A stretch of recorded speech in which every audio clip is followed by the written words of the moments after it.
حضرت نبی اکرم صلی اللہ علیہ وسلم اور شیطان کے درمیان پہلی ملاقات کا ذکر حدیث میں مختلف طریقوں سے آیا ہے۔ ایک معروف حدیث میں ہے کہ حضور صلی اللہ علیہ وسلم نے شیطان سے پوچھا، تم نے میری امت کے ساتھ کیا کیا؟ شیطان نے جواب دیا، میں نے انہیں گمراہ کرنے کی ہر ممکن کوشش کی، مگر وہ ہمیشہ توبہ کر کے اللہ کی طرف رجوع کر لیتے ہیں۔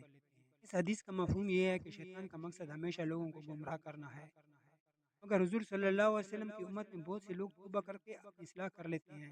یہ حدیث ہمیں اس بات کی یاد دہانی کراتی ہے کہ شیطان ہمیشہ انسان کو گمراہ کرنے کی کوشش کرتا ہے، مگر اللہ کی رحمت اور توبہ کا دروازہ ہمیشہ کھلا رہتا ہے۔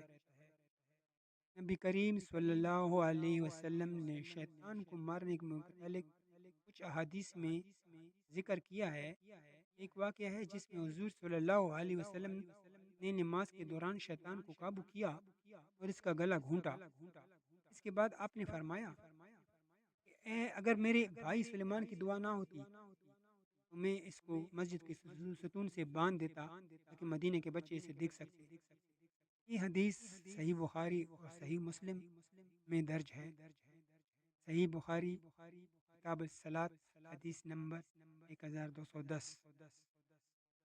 حضرت ابو ہریرہ رضی اللہ عنہ سے روایت ہے کہ نبی کریم صلی اللہ علیہ وسلم نے فرمایا، کل رات کو میرے سامنے ایک جن آیا، یا اس نے فرمایا شیطان آیا تاکہ میری نماز بگاڑ دے، لیکن اللہ تعالیٰ نے مجھے اس پر قابو دے دیا۔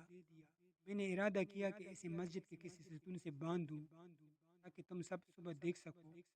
پھر مجھے اپنے بھائی سلیمان کی دعا یاد آ گئی، اے میرے رب، مجھے معاف فرما اور مجھے ایسی بادشاہت عطا فرما جو میرے بعد کسی کو نہ ملے۔ یہ حدیث ہمیں یہ بتاتی ہے کہ نبی کریم صلی اللہ علیہ وسلم نے شیطان کو قابو میں لے کر دکھایا اور اس پر اپنی قوت کا مظاہرہ کیا۔